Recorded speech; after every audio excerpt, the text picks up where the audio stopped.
What's up, everybody? Welcome back to the Gaming Channel. I'm AJ Gels. Guys, we are back once more for the weekly show. I know, surprising, actually gonna do this around the time that I'm supposed to have this done. Hasn't happened in a while, but whatever. If you're new to the show, basically what I do, I take news from around the web and just kind of aggregate it. Sit here, we read articles, I give my opinions on them.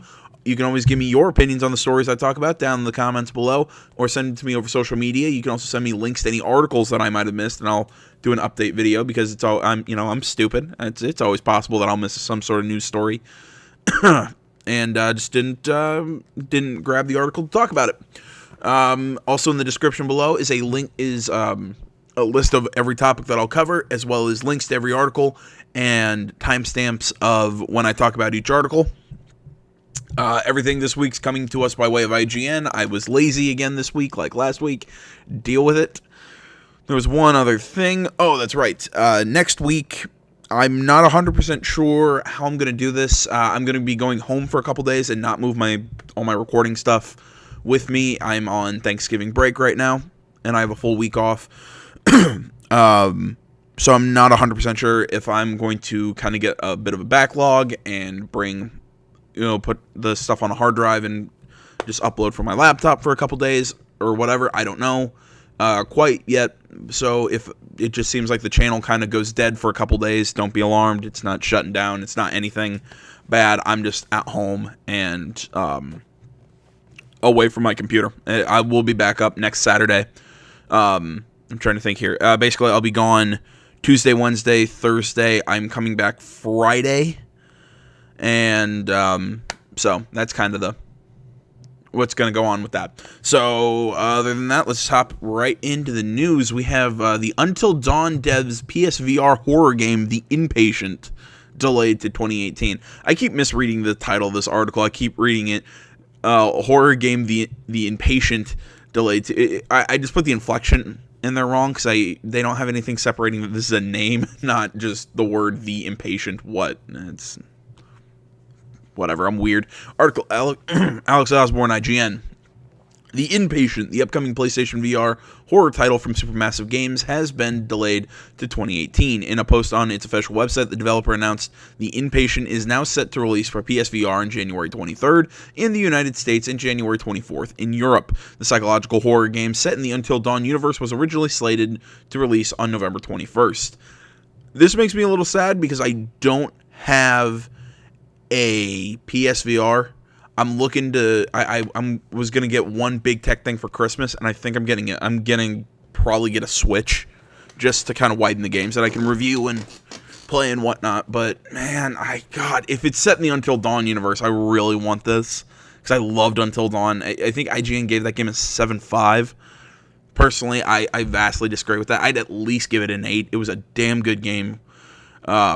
Really trying to do what Quantic Dreams does, but I loved there were, how many main characters were there? I think there were 6, maybe 8. I can't remember off the top of my head, but I really like the whole, any number of them can survive, none of them can survive. Again, I mean, it's very Quantic Dreams, like with Heavy Rain.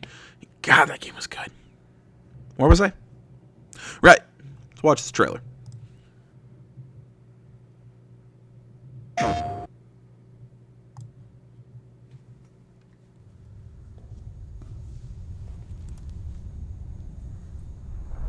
Let's test your memory. Do you remember who I am? Do you know why you're here?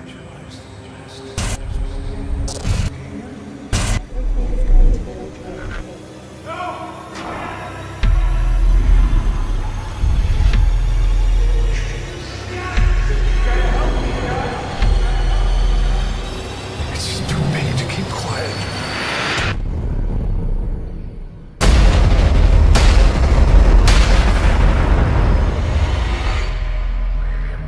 Things that never even happened. PlayStation. Alright, judging from that, I'm gonna guess this is different from... It's set in the Until Dawn universe, but it's a different kind of game than Until Dawn. To me, that was looking a lot more like Outlast or something like that. Was it Outlast? Is that the name of the game? I think Outlast is what I'm thinking of. It looks more of a horror game as opposed to what the first one was, which was that kind of choose your own adventure style. It was still kind of horror, but it was still that choose your own adventure thing with the whole Wendigos. Sorry, spoiler, if you haven't played Until Dawn yet, you should have. It's great. But I'm trying to think here. I had another thought. Oh, that asylum that the character's in. I'm willing to put dollars to donuts that is the asylum that was on the mountain in the first game. I think that's how the two connect. But it looks like they're in. This is way earlier. This takes place way earlier than the first Until Dawn game. I really haven't heard of this game, so it wouldn't surprise me if that's what it is. That's connection. But I don't think this is going to be one of those narrative sort of adventure games like Until Dawn was. I think this is going to be its own thing, and it's going to be psychological horror game. There we go. Because I can't read. See, let's finish this one up. Supermassive also announced Bravo Team its upcoming cover-based PSVR shooter has been delayed to 2018 and will now be released on March 6th in the US and March 7th in Europe. Bravo Team was originally planned to launch on December 5th. Let's see here. Stuff revealed at Paris Games Week. I'm sure we're also going to get more stuff at PSX. Oh, shit. I had the dates. Samori, I know you're going to remind me and you're going to call me an idiot. I know it's sometime in December. There we go. And we also have the Game Awards, too. So, expect trailers there. Jeez. All the articles today are pretty short, so I think it looks like we have a lot to cover, but I don't think it's going to be that much in the long run. Next thing we got here, Total War spinoff, Thrones of Britannia announced. Article Alex Gilyadev, once more IGN. Sega has officially announced the first entry in its Total War spin-off series, which pits the Vikings against Great Britain. The game called a Total War Saga. Thrones of Britannia is set in 878 AD when the Viking invasion of Britain is over. However, the ambitious kings of England, Ireland, Scotland, and Wales have aspirations of their own and declare war against the Norse warlords once again. Check out the announcement trailer below. Well, give me a second, guys. Okay, sorry about that. I'll add a link to this YouTube video so we can watch the trailer on your own if you'd like. Ragnar Lothbrok lies dead in the Northumbrian dirt. Veins choked with Anglo-Saxon wrath and viper's venom.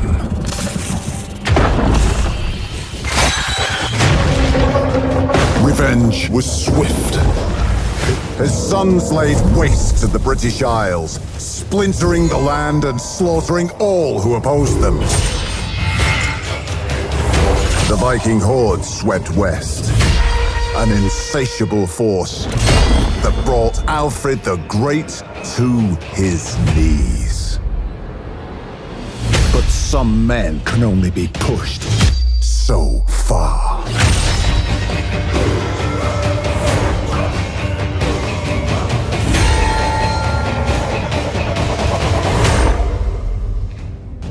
The year is now 878 AD. Whilst Norsemen settle land they once pillaged, Alfred of Wessex seeks to unite the Isles under one banner. But here stand a new wave of the ambitious and hungry, ready to stake their claim to Britannia. Kings will rise. One will rule.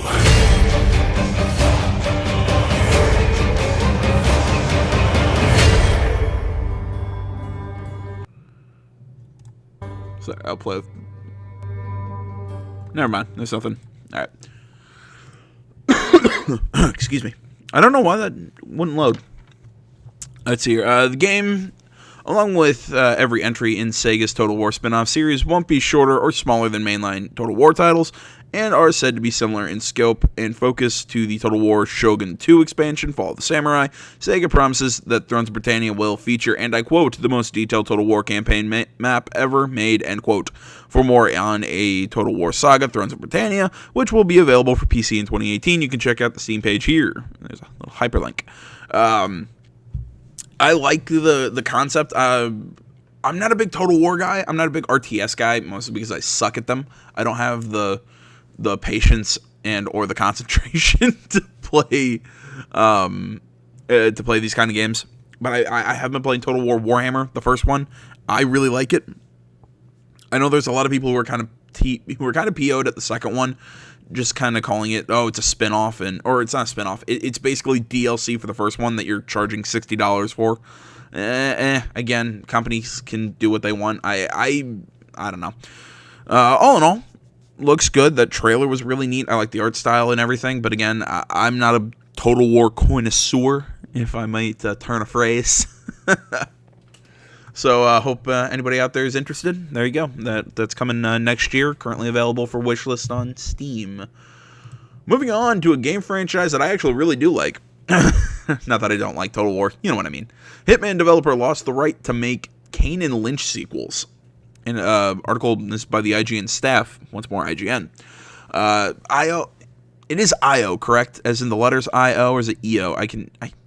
I keep learning that and forgetting it. I think it's IO. IO Interactive lost the right to make Kane and Lynch sequels when its ties with Square Enix were severed earlier this year. The news was revealed in an interview with GameIndustries.biz, where IO Interactive CEO Hakan Abrak, something like that, discussed the shift to independent development after a management buyout saved them from souring negotiations with Square Enix. Abrak noted that IO lost, and I quote, lost Kane and Lynch and Mini Ninjas in that divorce, end quote, but the company has managed to acquire control of the rights to the Hitman franchise as well as Freedom Fighters. Kane and Lynch is a third-person shooter franchise that received 2 installments developed by IO Interactive. Really? Those were done by IO? Huh. The games had you controlling 2 bank-robbing mercenaries caught up in criminal organizations that span the globe. For our thoughts on 2010's Kane and Lynch 2, read IGN's review. Abrak mentioned his appreciation for the fan support following IO Interactive's struggle for independence and promised they, and I quote, will return the love through the games we make, end quote. The studio is currently focused on the Hitman franchise with a new game officially in development. However, IO Interactive is not ruling out a fresh IP in the future, as Abrak noted that, and I quote, creating universes and characters is in our blood, end quote. Okay, first off, I hope that when they make the next Hitman game, I don't care if they keep the same style, don't make it episodic. That was my big problem with the first one, was that it was so hard to follow the story. It just didn't feel like there was enough there. It felt like they were just kind of dancing around, telling a really good story. I think Hitman is a very good... I'm trying to think how to explain this. I think what the PS2 Hitmans did was really good. I really liked that one that came out not too long ago. I want to say it was Absolution, but I could be totally wrong on that title. I thought that was really good. This last one, again, really good in concept and gameplay, but I think narratively it needed some work, but it needed fleshing out, and it didn't need to be a episodic game. Now, actually, on to what the actual content of this article was about was Kane and Lynch. Personally, I hope we see more Kane and Lynch, because I played the first one, I think it was Kane and Lynch Dead Men. Really good game. It was a narrative third-person shooter. I'm sure a lot of people... I think a lot of people had problems with it. From what I remember, but I mean, it came out a while ago. I really liked it personally. I think I played the same mission over and over again on a demo disc that I got out of an OXM until I actually bought the game. And I really enjoyed the game all the way through. It has a really, really sad ending. I might actually play it on the channel sometime. I actually really like it. I've never played the sequel. I've heard that it was not as good as the first one, that it didn't match up. I don't know if anybody else out there knows Kane and Lynch, knows the Kane and Lynch sequel. Please tell me if you do. Always happy to hear about it. And is it worth playing, worth picking up? Moving on to the next article we got is Wolfenstein 2, the new Colossus DLC release dates have been announced. Article by Brian Barnett of IGN. This is interesting to me because I don't remember the first Wolfenstein game getting DLC like this. This is single-player DLC. Over 9 hours of new adventures. Jeez. The previously announced DLC packs for Wolfenstein 2, the new Colossus, have received release dates. Bethesda announced the first of 3 DLC packs will release in December, with the final pack releasing in March. Players who pre-ordered Wolfenstein 2 have already received Episode 0 as a bonus, but players who didn't pre-order can get it as part of the Season Pass. See here, November 7th, Episode 0, included with pre-order season pass. December 14th, Gunslinger Joe. January 30th, The Diaries of Agent Silent Death. That's a mouthful. And March 2018, Deeds of Captain Wilkins.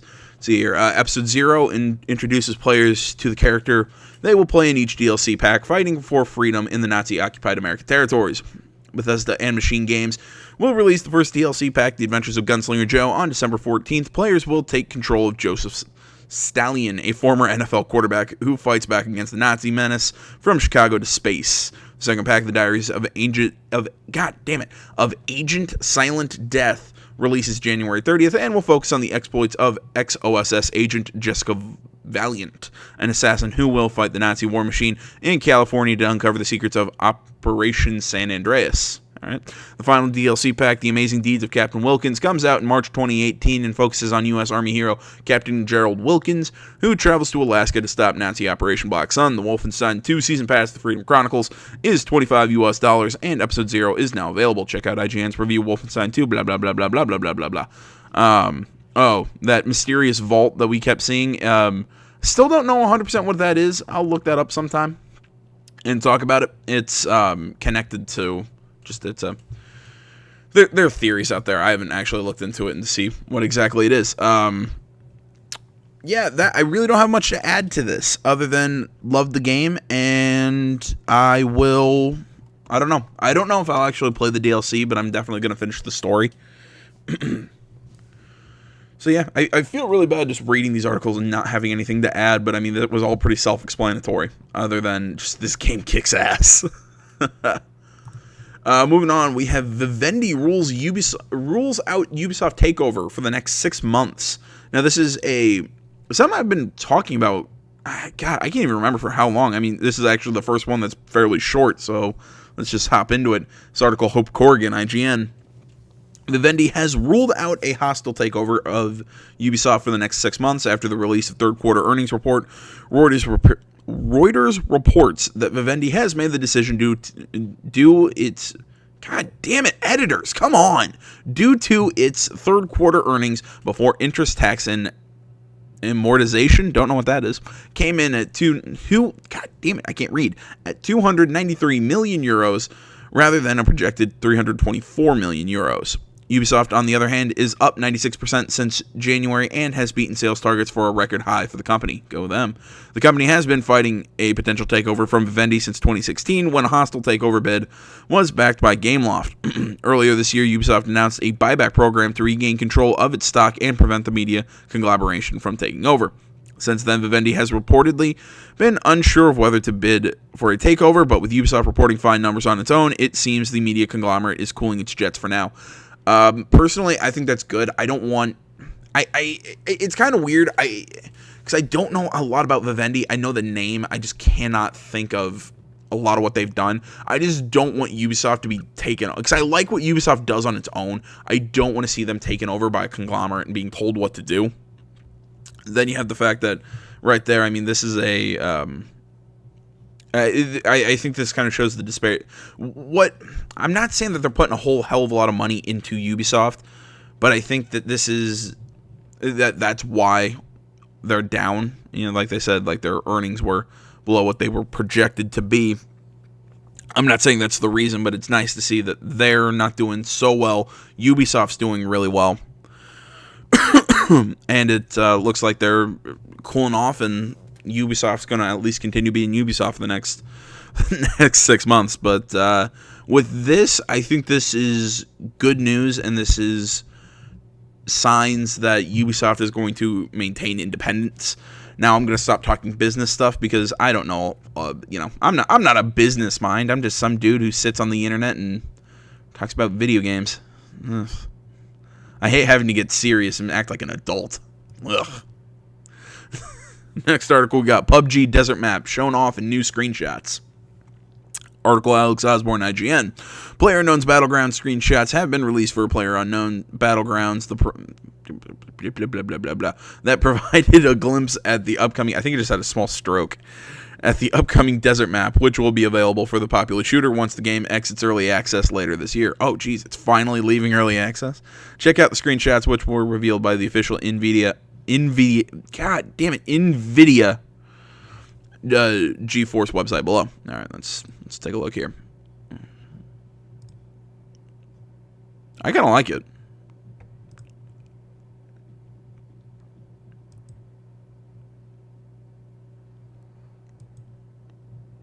Personally, I like this. I like the look of this environment better than what they have in the first one. But granted, I've barely played the first one because my computer... I think it's my internet is why I can't play it. It's why the game runs so slow. I don't think it's my computer. I'm not sure. For more on the forthcoming Desert Map, find out what the latest test patch appears to have revealed about its layout. Also spotted in the files is a working progress jet ski and new area on the Russian map.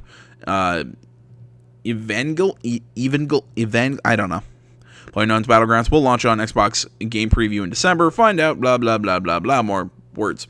Again, I don't have much to add to this other than I think it's good that they're adding more maps. I think that's a smart decision to keep from just that one map getting too stale. But at the same time, I think just the concept of what PUBG was doing, I don't get why PUBG got so popular so fast. Just because, I mean, it's one game mode, one map, yet people just can't stop playing it. I'm not saying that it's a bad thing. I'm just saying I don't get why that happened. Because, I mean, other games have tried a similar model as this, but I think this is the first one to really nail it down. And I'm super happy for the developers. I mean, good job, guys. I mean, people are loving the shit out of this game. And looks like they're going to continue it with this new Desert Map. Is that a Hardee's? Nope. Okay. For some reason, I thought that was a Hardee's. Moving on to our final article. And like I said, I'm surprised I was able to get through 7 articles in a half hour. Biomutant developer acquired by THQ Nordic. Article Jordan Serrani of IGN. THQ Nordic has acquired Biomutant development Experiment 101, as well as the Biomutant and IP. You know, I'm not 100% sure how bad if this is bad for Biomutant, but I don't know. According to THQ Nordic CEO Lars Wingfors, the publisher saw, and I quote, significant potential in the Swedish studio during the early stages of Biomutant's development, and was especially excited about the IP following, and I quote, the strong reception Biomutant received at its announcement at Gamescom 2017. Wingfors said THQ Nordic hopes to build Biomutant into one of its major franchises. Experiment 101 was founded by former Avalanche Studio developers who worked on Just Cause and Mad Max. Prior to acquisition, THQ Nordic partnered with studio to publish Biomutant, the action RPG, to come out in PlayStation 4, Xbox One, and PC in 2018. We watched that a while ago. All in all, I don't think this is going to be a massive hit on Biomutant, because, I mean, if Biomutant's coming out in 2018, I'm going to guess it's, for the most part, done. But I think this is good for the studio, just for the sense that attaching themselves with a bigger name kind of gives them more budgets to work with in the future. Maybe they could do bigger and better things. Not saying that Biomutant's, you know what I mean. All in all, Biomutant really interests me. I mean, I think comparing it to, I don't know what to compare it to. I mean, people have kind of compared it to Just Cause, but I kind of see it, but kind of don't. I still can't get a good vibe of what the game is. I did a video about it a few months ago. You can go back in the archive and find it. All in all, I'm interested to see what Biomutant's going to do.